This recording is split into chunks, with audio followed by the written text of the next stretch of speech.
Welcome to a scientific edition of ARG Presents. It's about to get scientific up in here. Woo! I'm your good buddy, amigo Aaron, joined by a man who's so low that he's not even from Ohio. I give you the Brent. It's true. I'm not from Ohio. Oh, he admits it. Unbelievable. Now I have listen. a question, Aaron. Yes. Did you enjoy science in school? No. Oh, I did not. really? In fact, the only class I ever failed my entire life, brother, that didn't involve me not showing up, of course, This is chemistry. high school stuff. Chemistry. Really? Yeah. See, I enjoy science. Science and English was my two favorite subjects. Yes, I not my favorite. But we're going to get scientific here in just a moment. Woo! Last week we spun the wheel, we made the deal. But before we get to that deal, that exciting deal with the Brent, Woo? we're going to do a little bam, show rewind. You'll recall last week, Brent, we did a show on a little item called the Benetone. Remember the Benetone? The Pong, the Cadillac of Pong machines. You know, we in our haste, in our excitement for the Benetone, we rolled right past some very well done reviews on Discord. I want to get to a couple of these reviews, but if I may, if you can spare a moment of your time, my friend. Well, okay, let's go ahead. The first review here we got was from our good pal Mitsuyama, who writes, the Benetone TV4 was the first video game I ever played. This would have been Christmas of 78, I think, and we went to visit some friends of my parents who had two kids a little older than me that had gotten one for Christmas. It's a cliche now, but I remember being amazed that you could control images being displayed on the telly. I'm right there with you on that. Absolutely. However, once the novelty wears off, you are left with variations on Pong, all the non-litigious names like tennis and squash. The downside for me, as an only child, is that all the games except practice required a second player to play against, and therefore I never owned one myself. But this was where my love of video games started, and so I'll always fondly remember this system. Very, very touching one there, the Brent. Aw. I like that. Our good friend Paul, a.k.a. Hermsky, writes, well, it's not the most entertaining system to play, but how can you not bow your head in respect towards the machines that gave birth to the console? This was the world's first experience gaming from home at a remarkably cheap price. For Benetone, it was a complete gamble, bringing a new era to life to the masses. The system was best played competitively in two-player mode, but when you're on your own, practice squash mode was a little dull. I did try two-player mode a few times, holding a controller in each hand, which was a challenge in itself. Only you could pull that off, Paul. However, as I am left-handed, it was never going to be a fair game. I'll give you credit on that.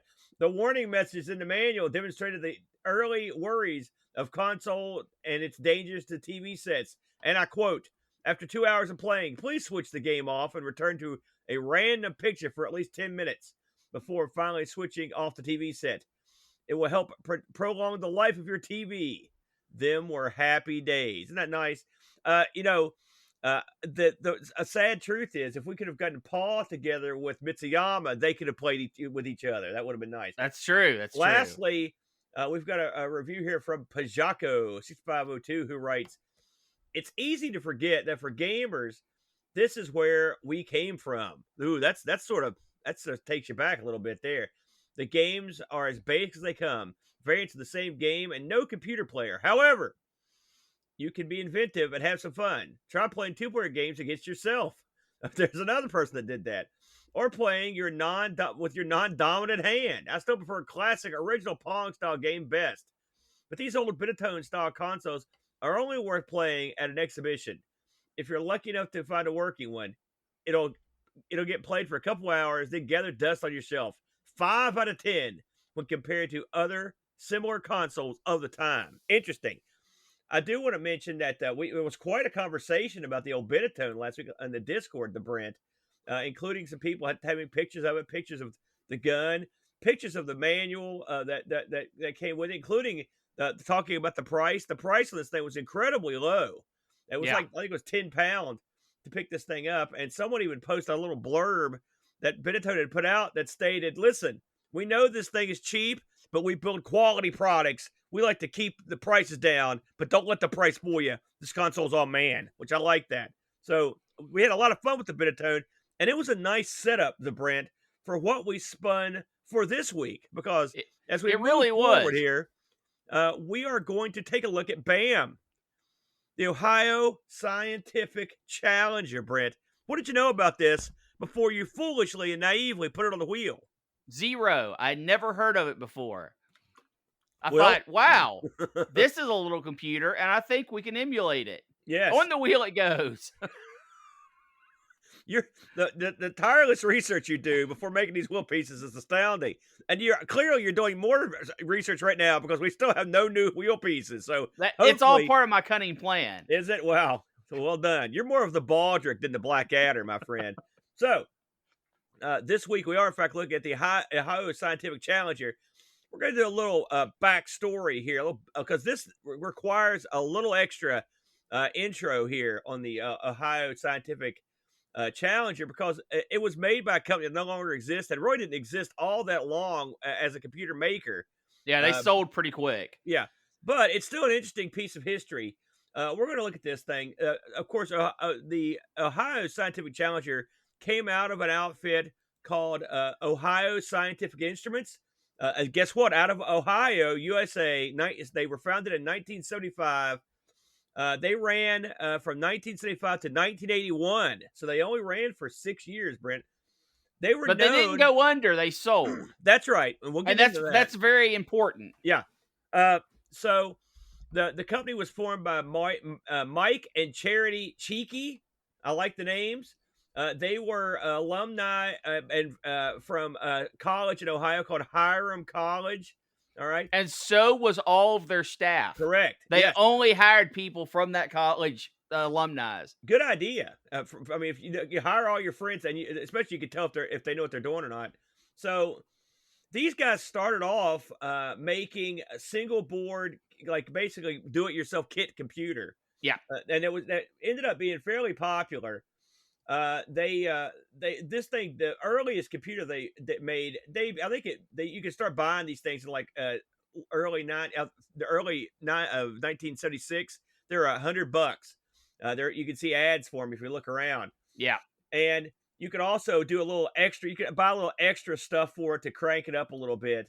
The original board had 8 National Semiconductor 2102 SRAM chips for a total of 1,024 bytes of RAM. Yeah. It also, if you look at this thing, there's not much to it. It's a bank of LEDs, and it's actually featured here at the beginning of this video. It's a bank of LEDs and switches, but this is the way a lot of these old computers were. There was not a whole lot of stuff to them. These were just kit computers to do various tasks back in the day. So this ended up doing pretty well for these guys, and they were like, the heck with it, let's go to work. And so they came up with a new computer design in 78, and they called it the Model 500, Brent. Now, the Model 500 was a little more advanced. It was a lot more advanced. Well, it was, but it wasn't still what I would call proper computer.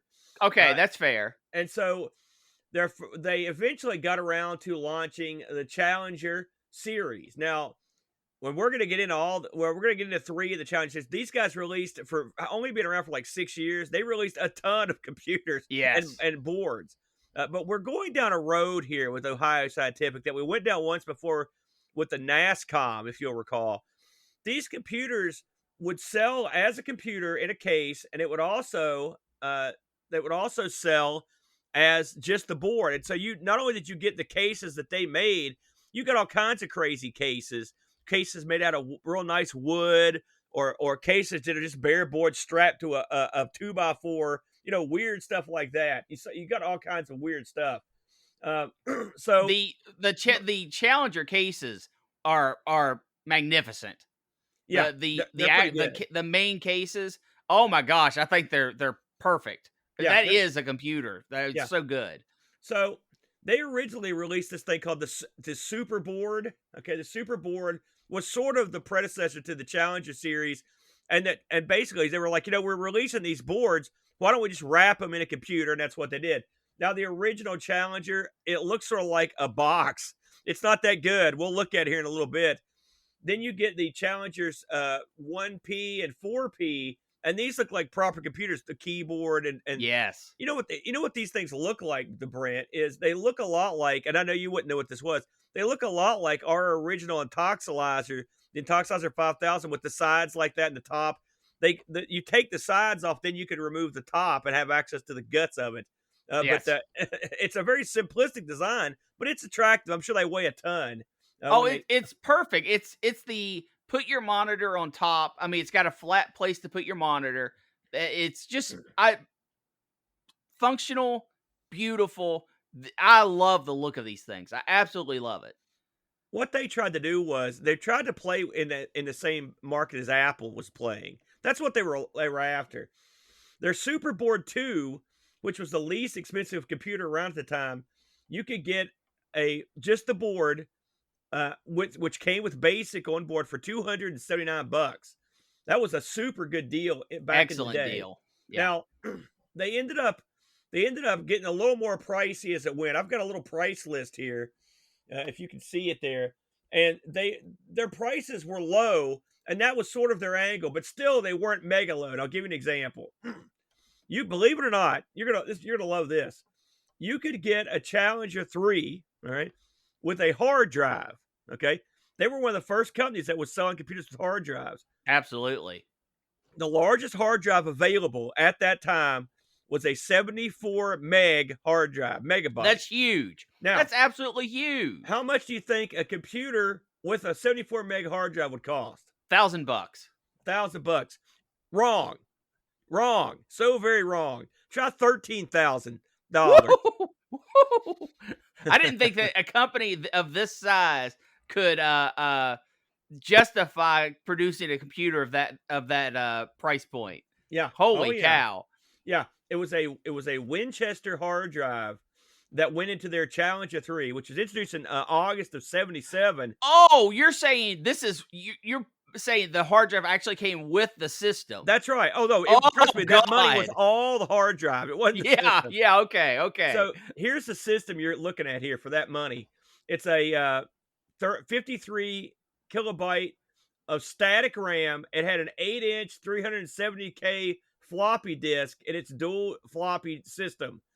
It had an optional 4-foot high rack mount cabinet with wheels. That'd be kind of cool. And you got the hard drive. Now, $13,000 is a lot of money. The least expensive version of it, with no rack, no hard drive, nothing except for the computer, was four large. So the rack and the hard drive were costing you about $9,000. Yeah, back in the day, it was big money, man. So the sad truth of it is when the deal went down, these guys were popular, but they looked at the field they were playing in, because they had cranked out the Challenger 4P. They even had Challenger 8P. They had all these different computers, but they were looking at having to ramp up to a production scale that they weren't able to do to make themselves a player in the area of microcomputers of the time. Sure. Because you had Apple out there that were doing their thing, and then you had several other players out there that were doing their thing, including like your Tandys and whatnot. And so these guys they ultimately didn't think they had the jack to do it. They're probably right, to be completely honest with you. You know, they probably didn't have the jack to play in that ball field. So by the end of March of 1981, they were sold to an outfit called MACOM Incorporated out of Burlington, Massachusetts. They were still a collective. They were still sort of a unit there. They ultimately got sold a bunch of times. And it's funny, if you look at their history, they ended up being around for a long time, sort of, just because they got juggled around. And what finally ended them, they were gone in 81.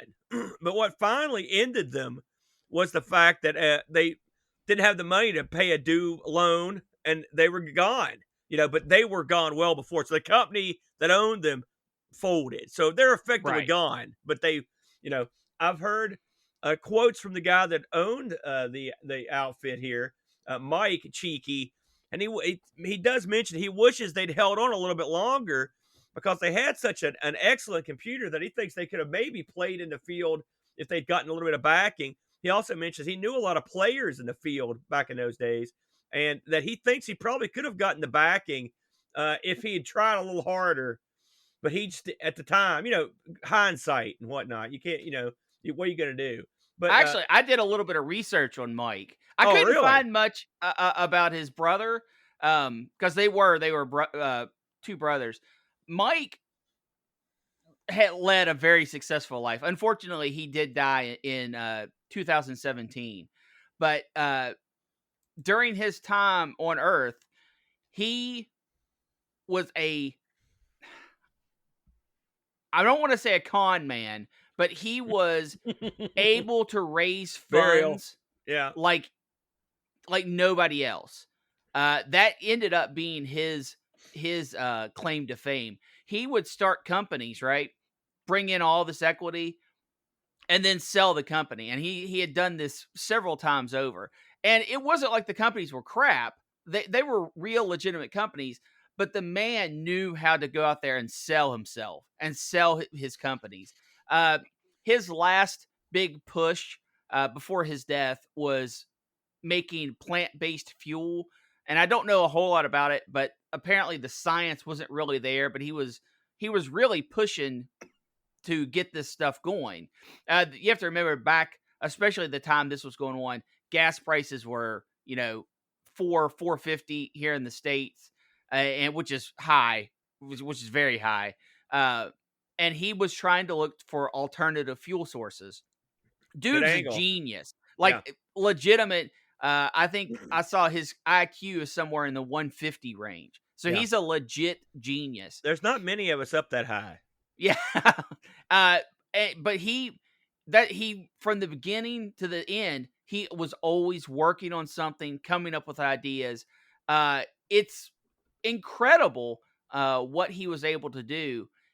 And really his mark on computers and with the Ohio Scientific, very understated. Very understated. This little box, although it was obviously not as popular as a Commodore or a VIC-20 or an Apple One, that type of thing, it is very cherished in its community for being a very comparable machine. And the thing was expandable out the wazoo. Yeah. If you look at the back of one of these Challenger 4s, it's got ports, tons of ports. Yeah. Cards, you put in new cards, take out cards. It could handle floppies, cassettes, upgradable RAM. The thing was really more of what we see a computer today.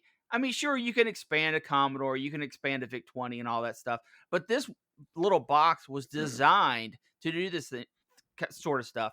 They even had the foresight, Aaron, to allow room for a second power supply inside the case. Yeah. So you could run this thing on 2 power supplies. Now, you probably didn't want to without extra cooling because the thing would get hot enough to use as a hot plate. Yeah. But it could be done. Yeah. So the more I read and the more I found out about these people, it's one of the oldest computers I can think of, and I go, you know what? This is sort of what's happening in modern computers. There are plenty of modern computers that will have a power supply just to run a completely jacked up video card, or sound cards and different inputs and outputs all into a modern computer. That's what they were doing back in the day, really before anyone else was kind of doing it. Yeah. Well said, man. We decided there are so many of these Ohio Scientific computers. We're going to focus on 2 mainly, but I have a little write-up here on the first 3 challenges because I think it's kind of interesting. The Challenger I mentioned came out in 1977. This thing debuted at a price somewhere between $439 and $25.99. Again, this is a full computer, not just a kit. Yeah. Brent mentioned the expansion on these things. They had many different expansion options: serial, parallel, tape, floppy drives, AD converters. You could get memory expansions for them, graphics cards, whole 9 yards. Sound. Yeah, they were even had sound cards for them. Some came with sound right out of the box. This CPU in this thing was a 6502A or a 6800, depending on the model. and you could get up to 192 kilobytes. Not too bad on the original one. Incredible. Yeah, it was a pretty nice little unit. Then we also are going to look at the Challenger 1P. All right, the 1P had a little bit of extra stuff on here. It had an optional floppy disk controller. It had this thing debuted at a reasonable price, about $350. Yeah. Heck of a bargain, the Brent. This one was, of course, these early ones are monochrome. This one had a tape recorder jack in it. This had composite video, Brent, so you could hook it to a composite monitor. That's nice. And this thing had Microsoft Basic built in. Right, again, This is 79, a full stroke 53 key keyboard, 6502 processor running at 1 megahertz. You know, this sounds more like a modern machine of the era. You know what else these had, Aaron? What's that? And I bet you're not going to mention. That's why I want to throw it in real quick before we move on. Yeah. There were add-ons to make your keyboard clicky. Oh, yeah? Yeah, I saw that. Like official add-ons. It was crazy. I'm okay with that. And then lastly, we looked at the Challenger 4P. Now get this, Brent. This blew me away. When the Challenger 4P was launched, it was twice as fast as an Apple II or Commodore PET and 3 times as fast as the RS-80. Yeah. Put that in your pipe and smoke it, brother. That was straight out of Ohio. All right. This thing was around in 81, or excuse me, this came out in 79. And then, of course, this was one of the last ones they did before it went bye-bye. It's funny, I was looking on a couple websites. They had some people that own these things. They mentioned that one of the major flaws in the design of the CP4 is that they put a reset key directly beside the enter key. Yeah. Whoops. Yeah. Wouldn't do that. Not a good move. Listen to this thing, though. So these things sold for around $700. Okay, the basic version. What'd you get for your money here? 8K ROM. You got basic in there. You got RAM, expandable at 32K of static RAM, audio interface. You could expand the total RAM up to 48K. It had a 5-inch floppy disk, a real-time clock, sound, the whole 9 yards. It did color. It did a ton of stuff. This thing was awesome. And there's an 8P. Now, we didn't look at the 8P, but that was really right as they were leaving. So the 8P didn't have much of a value to it. So clearly, when you're cranking it up and going past Apple and Tandy, you've got something. And these guys had still something. Keeping the price reasonable. Yeah. So with all that said, sure, it's an interesting computer, but can it play the games? It was, a little bit. So this week we sort of did gaming by committee on this one. And Brent, thankfully, found some games we could try out, Brent. I'm going to and to be fair, we did play games on the Challenger 1P. Yeah. So this was the very first of the Challenger line. All monochrome, no sound. But you got to start somewhere. I think this is really a piece we could revisit. Play some of the more modern stuff. Did you look at any of the games like the 4P and beyond? They were okay. They didn't look that bad. Yeah. So I didn't play any, I should say. So Brent, lead us off here. What are we looking at first? Okay, here's the very first thing you have to know about these computers. All right, go ahead. When you boot them up, they boot to a garbage screen. Yeah. Okay? It's weird. Not what I think would be a good idea. But you boot to a garbage screen, so you have to hit break. And I think the Apple was like that back in the day. You had to hit like reset or something at the very right when it booted up, as I recall. And that brings you up to a choice, and you can choose some different ways to start the system. C cold boots it, so it resets it, and now you're ready to go. It asks you how much RAM do you want to use, and it asks you what your screen width, how wide you want how many characters you want your width of your screen. Right. If you just hit enter twice, it does the maximum for all of it. You're good to go. Now's where you load up your programs. And these can load off of, you can type this stuff in because it does have basic. You can load it off a cassette. You can load it off floppy. And it loads in a way I've never seen before. It doesn't hide what it's loading. It actually types it out as it loads, right?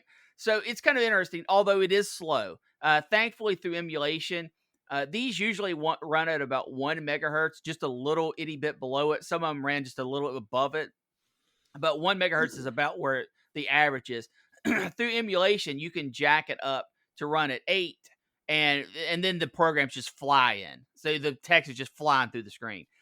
So the first game we took a look at is Star Wars. And Star Wars has you controlling the crosshairs of your magnificent fighting machine, and you see your target off into the distance. It's flying around shooting lasers at you, and you've got to line up your crosshairs onto the bad guy and blow him out of the blow him away. The default keys for this which is what I use because I don't think there's a way to change them. I couldn't change them. 1, 2, 3, 4, 5, 6. Yeah. So you've got 1, 2, 3, 4 for up, down, left, right. 5 stops your crosshairs, and 6 fires. Yes. It is a complicated control scheme. Indeed. It leaves much to be desired. And because of that, even after much effort, I was unable to actually shoot down a ship. Oh, no. I couldn't either. Thank God. I felt like a doofus. Yeah. The control for this, something else that needs to be mentioned real quick, programming wise, this does not have a graphics mode. This is all done with pokes for the programming inclined, and it's all based on the character set, which is of course you've got your letters and numbers, but you only have like 28 additional symbols, something like that. It's a very small set to pull from. This is by far the most graphical game we're going to look at today. Yes, this is the Cadillac. Britt, the graphics on your ship are so good. Unfortunately, you can't see it because you're in it, but I hear they're incredible. Well, no, I mean it makes up for it with the story part. It says, "Hey, you're in the cockpit. You are controlling the turret." Yeah. So all you see is your turret sights. It's like in Star Wars where Luke's in the Millennium Falcon's gun room. It's kind of like that's right. Except not that realistic. So but it's not bad. I mean, we couldn't even succeed once, but that's great. To start the game, it has you put in a random number, and I believe that randomizes where the enemy ship starts. It allows you to put in pretty much any number that you want. I mean, it's not like 1, 2, 3, 4. I put in 666 at one point, and it was just like, fire it up. All right, here you go. The controls are horrible. The motion for the controls is horrible. The ship is only one character in size, and your shot is only one character in size, which means you have to get absolutely dead on to make it work. Yeah. That is unfortunate. It would have been much better if the explosion was, say, 9, a square of 9. That would have made it at least reasonable. When you shoot, it runs through a bunch of characters that sort of simulates a laser blast where you're shooting, but, it's doing what it can. The worst part about it is, though, not only are the controls not intuitive because your 3 key is right and your 4 key is left, which is backwards to what you would even comprehend them to be. It's just kind of shoddy to move around the screen. Yeah. That said, I did play this for a stupid amount of time. You were trying to get that ship, weren't you? I really, really wanted to shoot down at least one guy, and I never pulled it off. Yeah, I know, man. I'm the same way. I couldn't get it either. Still, I thought it was kind of neat. This reminds me of those old, character, Petsky or whatever games where they went out and tried to do a game on something that was built to do God knows what. Surely not to play games. But I do like the ship looks okay, and the laser it shoots is kind of neat. Yeah. The enemy ship diagonal sometimes, pretty cool. The enemy ship can shoot in 8 directions, and while it does sort of shoot at your crosshairs, it doesn't seem that shooting the crosshairs is what actually blows you up. So I'm not exactly sure how it calculates the bad guys firing, because it doesn't look like you can dodge. I've had it kill me when it didn't shoot anywhere close to my targeting. seems a little random. I don't know if it gives you X amount of time to shoot the ship. And it says it does keep a running score. So if you were able to shoot down a ship, it brings up another ship. But of course, I never got that far in my dozens of minutes of trying. Yeah. Hey, let me ask you, because I know you got on YouTube and looked around for a lot of. There's not a ton of games from the original couple challengers, are there? I mean, videos of them. I didn't come across a whole lot.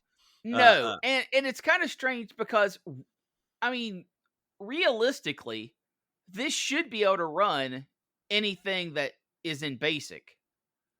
So you would think there would be more stuff out there. Maybe even if it wasn't designed specifically for the Challenger. So I don't know. I'm guessing that just a lot of people don't have these.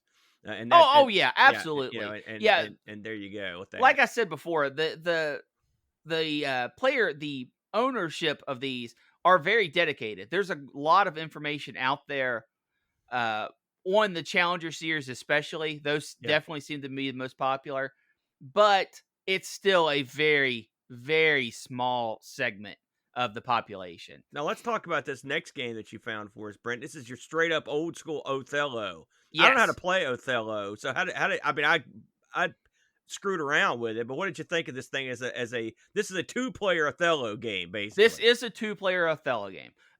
You have your standard grid. It's an 8x8 grid. Letters up one side of it, numbers across the bottom, and each player puts in their coordinates of where they want to place their piece. And then it uses X's and O's. So one player's X, one player's O. And as you put these in, it automatically flips all the correct pieces. In Othello, you want to have the most pieces of your type on the board at the end. That's pretty much it. When you put something on one side of it, it flips everything in between that connects to your color, or normally it's black and white, but this would be X and O. Yeah. This, of course, I couldn't play it competitively. Aaron doesn't know how, and I didn't have anyone else here, but it plays perfectly fine. This is exactly the type of game that excels on this. It's fast. If you put in wrong coordinates, it doesn't go through all this, oh, you're an idiot, you can't do that kind of spiel.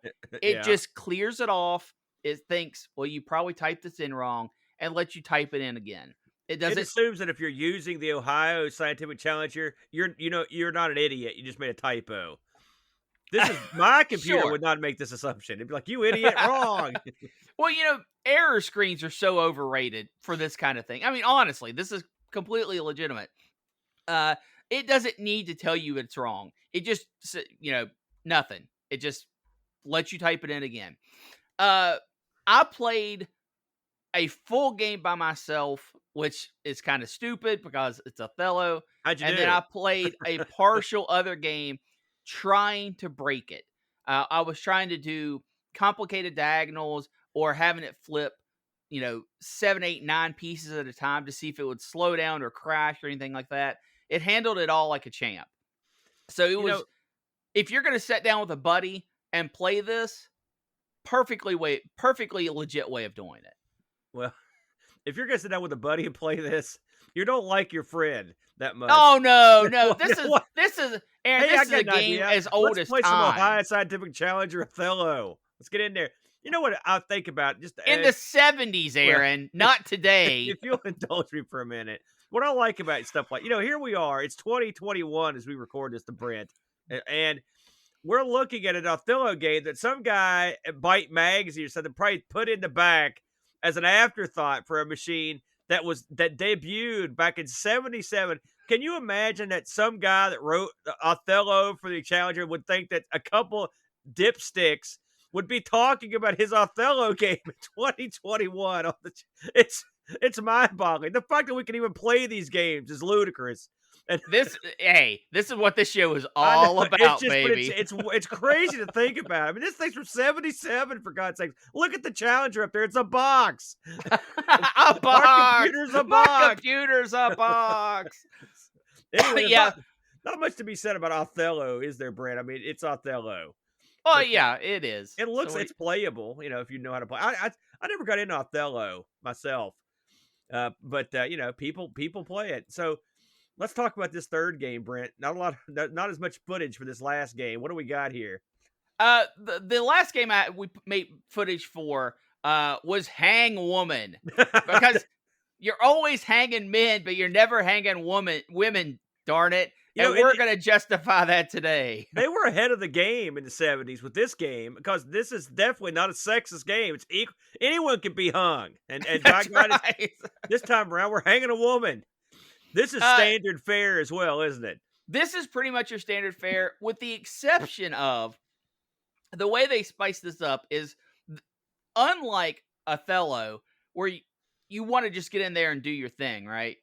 This game, it actually kind of makes it fun. It has some humor to it. Seriously, I know. There are times when you guess a letter and it's like, nope, it's not in there, and it pauses for a second and goes, oh, okay, maybe it is, and it'll pop your letter in there. So it takes a little bit of the standard game, adds a little bit of humor to it. The hanging woman is well drawn for the character set that they have. I believe if we watch the entire video, I do eventually get her completely hung out to dry there. Because you're dumb. No. Unfortunately, it looks like, I played it several times. It looks like the first word is always the same, but words after that are different. I was wondering about that myself, because I watched your video after playing it. I'm like, huh, that's the same thing I got. Yeah. The first word's the same. All the other words afterwards seem different. I don't know how many words there are. I think I played 6 rounds in total, with 1 restart, which means I had going twice. Yeah. Which means I saw 5 words in total. I don't know how big the dictionary is on it. Yeah, Aaron, if you could speed up that footage just a little bit. Yeah, we'll get there. To get her to the complete position, I want to point out one other thing. One ugly bride. I like that she has a flat top haircut. I kind of dig that.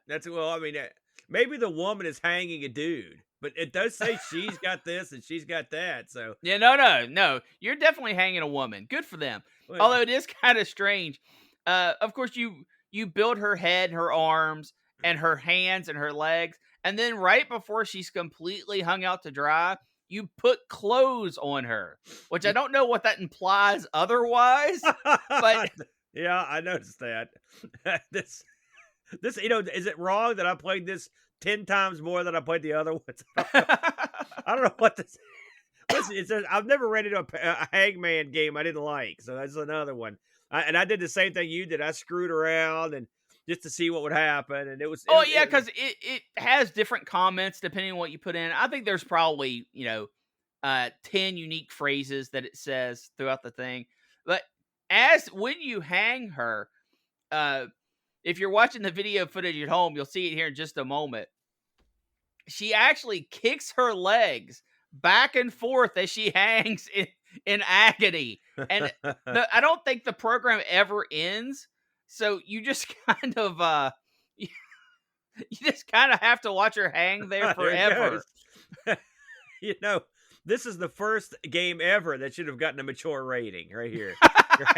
You're hanging a woman, and then you watch her swing as after she's dead. But these games, of course, are all, not only are they basic, they were in basic, so they're basic games. But I mean, you got to think it's not like anybody was engaged in the Ohio Scientific Challenger in '77. So you're going to get some of these kind of older type basic games. But it was interesting. Overall, I found this whole system and the whole company to be kind of an interesting dive, the Brent. I'll be one honest other with program I do want to mention, Aaron, just real quick. I also played a poker program. Yeah. And the poker program was remarkable for what it was. The cards all were suited properly. It was snappy. I played, I don't know, probably 50 hands. The computer player, because you play against one other person, seems to fold and raise their bets based off the actual power of the hand and based off of kind of how you're betting. So the AI for it, now it could all be just a coincidence, but the AI for it seemed really advanced for a poker game back in the 70s. I really enjoyed playing it. I really enjoyed playing all the games that I played. Star Wars was definitely the worst, just Yeah. because it was so hard to control. Well, but it was also the most ambitious, to be fair. Oh, absolutely, absolutely. So And I'll give it credit. later into the Challenger's lifespan, when they did get color, when they did get sound, there were, I don't want to say proper games, because these were proper games, but there were more what you would think to find on a computer. Of course, it was also pushed into the 80s. So, but you know what? I personally, you can play all these games online in an emulator. Easily. Check them out. Yeah. Yeah. It's fun to go back. I always like shows, Aaron, when we go way back, because I would have been 1 at the time the Challenger 1P was released. So I couldn't experience these things during that time frame. Yeah. I love going back and looking at this stuff. Now, you're not going to spend hours and hours, but give it a half an hour, play, remember how things used to be. It's all good. It's all good. I really enjoyed it. It puts things in perspective a little bit, too, as to, what you're playing now.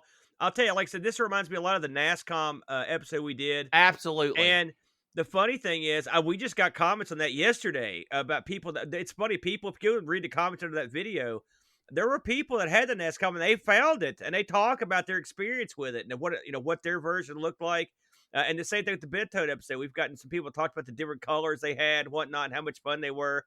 So it's neat. It's a lot of fun. I really enjoyed this for myself. And heck, I can see a future episode where we come back to and play the more advanced color version. Absolutely. Yeah, go next time we get this on the wheel, when it pops up in a retro rewind, if it comes up, Challenger 4 all the way. Yeah. And I will say, I'm going to do something I rarely do.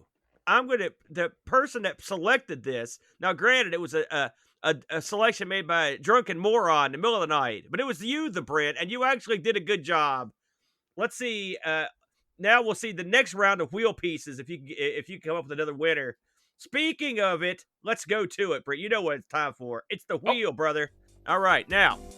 This week, now listen, for you folks in chat, we're going to need you guys to pay close attention because it's double chat action this week. We've got 2 chat choice. Whenever we run out of pieces, that means the chat gets hit on the action. We've got chat choice and chat subject choice on here, the Brent. And we've also added the Game Gears, our retro rewind piece. Are you ready, the Brent? Absolutely. Fired up. Here we go. Any particular ones you'd like to see on here, the Brent? I want to see the chat. All right. Give us some good action. We always get screwed by the chat. So here we go. That's true. You didn't like my wheel dance last week. And the winner is almost got the chat. Let's see what we got here, the Brent. We've got different ports, same system, the Brent. Different ports, same system. What do you think about that?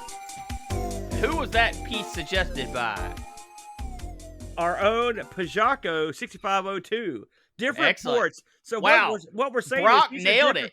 Brock in chat said that's what we're going to spin, and that's exactly what came up. Brock, are you nuts? He did say it. I'll be darned. How did he know? I'm serious. This isn't a fix. Listen, this is an interesting piece to Brent because it will be games that were done twice on the same system. Yes. So effectively, we're going to be looking at 2 games each next week. More or less the same game, so that's different ports, same system. That's going to require a little bit of research.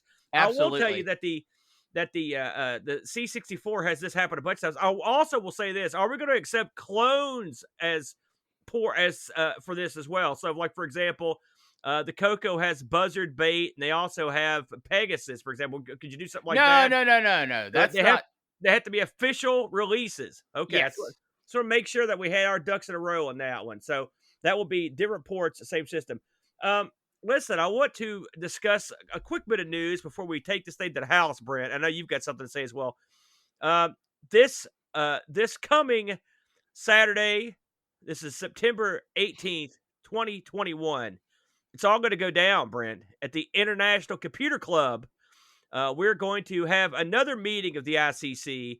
It will take place again next Saturday, September 18th, 2021, 6 p.m. Eastern Standard Time. We got a full lineup of presenters here. They're ready to show their wares, to talk about their expertise, to show off their awesomeness. It'll be a good time. We're going to run this thing on the Discord this time around. So if you want to actually be a part of the festivities and show up there in the video, you can get in Discord. We'll have a room set up for you. And if you want to watch this, you can get on Twitch. It'll be on our Twitch channel. Again, we'll be kicking it off at 6 p.m. Eastern Standard Time next Saturday, the 18th. Brent, what do you got? New supporter video this week. Hope everyone enjoys it. If you want to be in the supporter video, have your name called out, please head over to ARG Presents on Patreon. That'd be patreon.com/ARG Presents. We love our supporters. We are coming up, Aaron, just 1 month away, and we will have been running our Patreon officially for 1 year. Oh, very good. So our Patreon 1 year anniversary is right around the corner. Who'd have thunk it? Of course, we have some supporters still from Anchor.fm. We love them too. It's all a big ARG family. Yeah. Listen, you can just send the check. We love you. Checks in the mail. We do appreciate you guys for helping us out. My lovely new mic boom, which you cannot see because it's cropped out by the background, was totally funded from listeners just like you. Plus the exotic location you're at right there in that alley. Do you know where my background is, Aaron? I think you're at the world headquarters for the Challenger there, the Ohio. That is correct. Yeah. That is correct. It is a modern day photo, but I am on the street where the OSI was constructed and conceived. It almost brings a tear to a glass eye, the Brent. Let's take this thing to the house. We'll see you guys next week for different ports, same system.